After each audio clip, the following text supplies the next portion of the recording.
Hello friends, welcome back to our YouTube channel Rising Bull. Demand and supply के fourth video में आपका बहुत बहुत स्वागत है। और इससे पहले हमने 3 वीडियो और डिमांड और सप्लाई के अपलोड किए हैं, तो पहले आप वो देख लीजिए, तभी आपको इसमें समझ में आएगा।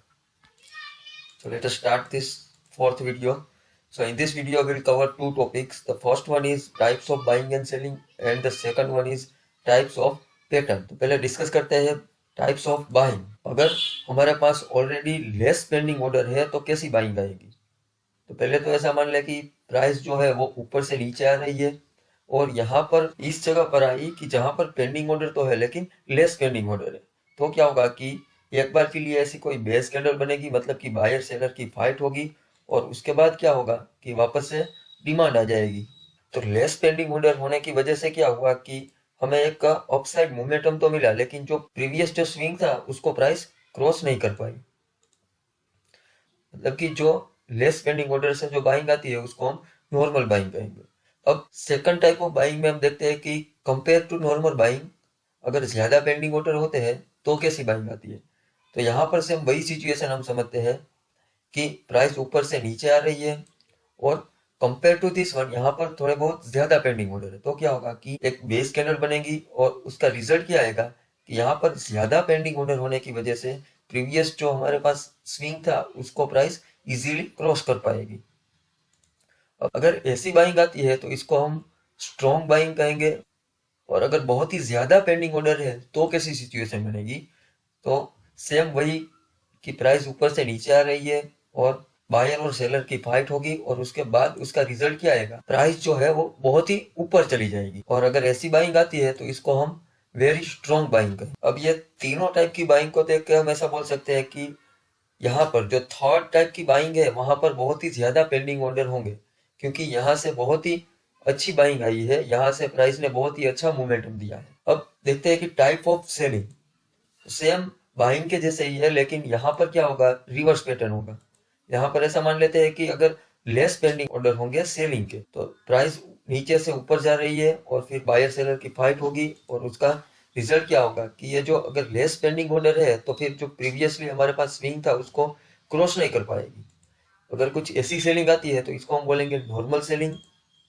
सेकंड टाइप में हम ऐसा देखेंगे कि अगर प्रीवियस टाइम से यहाँ पर ज्यादा पेंडिंग ऑर्डर है तो क्या होगा कि प्राइस नीचे से ऊपर जा रही है, फिर बायर सेलर की फाइट होगी और ज्यादा सेलिंग के पेंडिंग ऑर्डर होने की वजह से क्या होगा कि ये जो प्राइस है वो प्रीवियस स्विंग को क्रॉस कर जाएगी। और अगर ऐसी सेलिंग आती है तो इस टाइप की सेलिंग को हम कहेंगे strong selling. And the third type is बहुत ही ज्यादा सेलिंग के पेंडिंग ऑर्डर है तो क्या होगा कि प्राइस नीचे से ऊपर जा रही है, फिर बायर सेलर की फाइट होगी और रिजल्ट में क्या आएगा कि प्राइस बहुत ही डाउन चली जाएगी। क्यों? क्योंकि यहाँ पर बहुत ही ज्यादा सेलिंग के पेंडिंग ऑर्डर पड़े हैं। और अगर ऐसी सेलिंग आती है तो इस सेलिंग को हम कहेंगे वेरी स्ट्रॉन्ग सेलिंग। अब ये तीनों टाइप को देखते हुए हमें ये क्लियरली पता चलता है कि ये जो थर्ड टाइप की सेलिंग है, अगर ऐसी सेलिंग आती है तो यहाँ पर बहुत ही ज्यादा सेलिंग के पेंडिंग ऑर्डर पड़े होंगे। अब देखते हैं पैटर्न ऑफ डिमांड जोन। जो डिमांड जोन होते हैं वो कितने कितने टाइप के होते हैं और उसके पैटर्न्स क्या क्या है। तो मेनली 2 टाइप के हैं। तो उसमें से फर्स्ट टाइप है कि ड्रॉप बेस रैली, मतलब कि प्राइस ऊपर से नीचे आ रही है, फिर एक बेस कैंडल बनती है और वापस से एक अपसाइड मोमेंटम आता है। तो यहाँ पर ये जो फर्स्ट कैंडल है उसको हम लेगिंग कंसीडर करेंगे। तो यहाँ पर जो हमारी लेगिंग है वो क्या है, वो ड्रॉप है एंड देन बेस। और फिर जो हमारी थर्ड कैंडल है उसको हम लेग आउट कंसीडर करेंगे और इस केस में हमारी जो लेग आउट है वो क्या है, एक रैली है। और सेकंड टाइप है जो कि अब यहाँ पर जो हमारी लेग इन है वो क्या है, रैली है, फिर base and the third one is leg out जो है वो हमारी रैली है। तो दोनों टाइप को अगर हम कंपेयर करें तो यहाँ पर ये जो पैटर्न है उसमें हमारी लेग इन है वो ड्रॉप है और लेग आउट है वो रैली है। और सेकंड टाइप में है हमारी लेग इन जो है वो रैली है और लेग आउट जो है वो रैली है। अब ये जो फर्स्ट वन है उसको हम रिवर्सल पैटर्न कंसिडर करेंगे, क्योंकि यहाँ पर क्या है कि प्राइस ऊपर से नीचे आ रही थी और फिर प्राइस क्या हो गई, रिवर्स हो गई। तो this is called the reversal pattern. And यहाँ पर क्या हो रहा था कि प्राइस ऊपर जा रही थी, फिर बायर सेलर की फाइट हुई और वापस से प्राइस ऊपर जाने लगी। तो this is called the continuous pattern.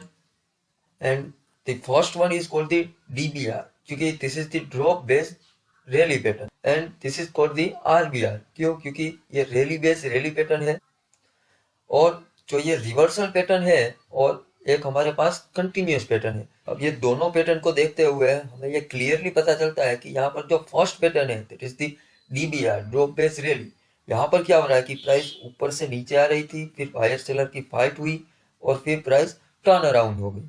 और यहाँ पर रैली बेस्ड रैली आरबीआर में क्या होता है कि प्राइस ऊपर जा रही थी, फिर कुछ सेलर आए और बायर सेलर की फाइट हुई और फिर वापस से प्राइस ऊपर जाने लगी।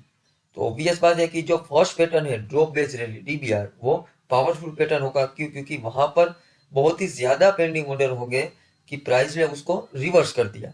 अब कुछ एक इंपॉर्टेंट पॉइंट देख लेते हैं कि अगर डिमांड जोन में हमारी जो लेग आउट है वो ऑलवेज ग्रीन होनी चाहिए। अब सेकंड पॉइंट ये है कि ये जो हमारी लेग इन और लेग आउट दोनों एक्साइटिंग कैंडल होनी चाहिए, फिर चाहे वो लेग इन में ड्रॉप है या तो फिर लेग इन में रैली है, कोई भी है, दोनों एक्साइटिंग कैंडल होनी चाहिए।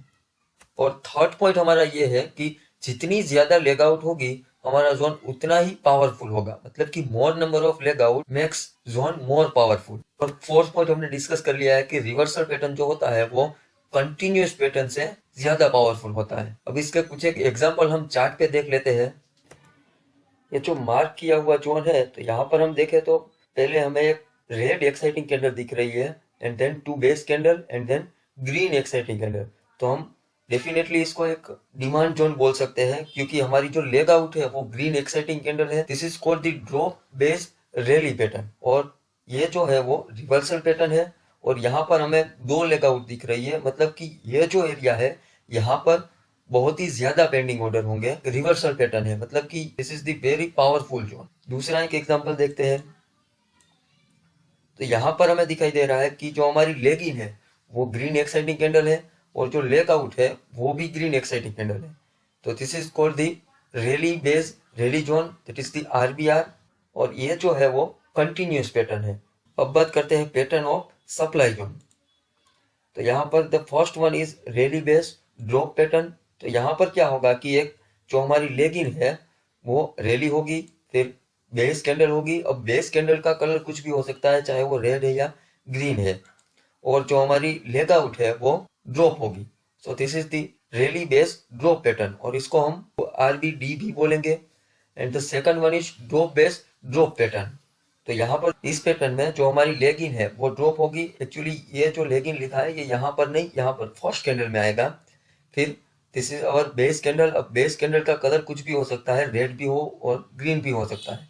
और जो हमारी लेग आउट है वो भी रेड होगी। अब ये लेग आउट कैंडल है वो ये फर्स्ट वाली नहीं, लेग आउट कैंडल ये सेकंड वाली होगी। So this is called the drop based drop pattern और इसको हम डीबीडी भी बोलेंगे।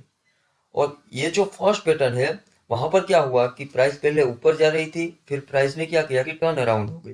तो यहाँ पर हम बोल सकते हैं कि the first one is reversal pattern. और ये जो सेकंड वन है यहाँ पर क्या हो रहा है कि प्राइस नीचे आ रही थी, फिर बायर सेलर की फाइट हुई और फिर प्राइस उसी डायरेक्शन में जाने लगी। तो इस पैटर्न को हम बोलेंगे कंटिन्यूस पैटर्न। तो this first one is called the RBD pattern, rally based drop pattern, and the second is called the DBD pattern, this is the drop based drop pattern. और ऑब्वियस बात है कि यहाँ पर फर्स्ट पैटर्न में price ने turn around किया है, तो जो फर्स्ट पैटर्न है वो पावरफुल होगा। अब सप्लाई जोन के कुछ इंपॉर्टेंट पॉइंट के बारे में हम डिस्कस कर लेते हैं। तो फर्स्ट पॉइंट ये है कि सप्लाई जोन में जो लेगआउट होती है, मतलब कि ये जो बेस के बाद की जो कैंडल होती है वो ऑलवेज रेड कैंडल होती है। सेकंड पॉइंट ये है कि leg in and leg out दोनों ऑलवेज एक्साइटिंग होनी चाहिए, फिर चाहे वो लेग इन में ग्रीन कैंडल हो या तो फिर लेग इन में रेड कैंडल हो, दोनों एक्साइटिंग कैंडल होनी चाहिए। हमारा थर्ड पॉइंट ये है कि मोर number of leg out makes zone more and more powerful, मतलब कि जितनी ज्यादा हमारे पास लेग आउट कैंडल होगी उतना ही जोन बहुत ही ज्यादा पावरफुल होगा। और जो रिवर्सल पैटर्न है वो कंटिन्यूस पैटर्न से ज्यादा पावरफुल होता है, मतलब कि प्राइस अगर टर्न अराउंड करती है तो ये जोन बहुत ही ज्यादा पावरफुल होगा। अब इसका कुछ एग्जांपल डिस्कस कर लेते हैं। अब यहाँ पर जो मार्क किया हुआ है that is the base candle है और उसके आगे जो कैंडल है वो हमारी लेग इन है और यहाँ पर हमारी लेग इन है वो ग्रीन एक्साइटिंग कैंडल है और बेस कैंडल के बाद जो लेग आउट कैंडल है वो रेड एक्साइटिंग कैंडल है। तो क्लियरली हमें दिख रहा है कि यहाँ से प्राइस टर्न अराउंड हुई है और ये एक रिवर्सल पैटर्न है, ये रैली बेस ड्रॉप पैटर्न है। दूसरा एक एग्जांपल देखते हैं।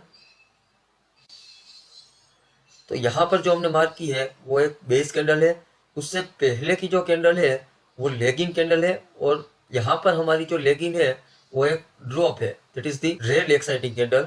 और ये जो बेस कैंडल के बाद की जो कैंडल है that is the red exciting candle और वो भी एक ड्रॉप है। और यहाँ पर क्लियरली हम देख सकते हैं कि हमारे पास दो लेग आउट कैंडल है, दैट मीन्स कि हमारे पास एक ड्रॉप है। उसका मतलब ये हुआ कि ये जो जोन है हमारा वो बहुत ही पावरफुल है और क्लियरली हम देख सकते हैं कि यहाँ से एक बहुत ही अच्छा रिएक्शन आया है और ये हमारा एग्जांपल हुआ कि drop base drop pattern. Thanks for watching this video, और अगर आपको पसंद आया हो तो लाइक शेयर एंड सब्सक्राइब जरूर करिए और जल्दी मिलेंगे 5th पार्ट में। वहां पर हम डिस्कस करेंगे कि how to mark the demand zone and supply zone.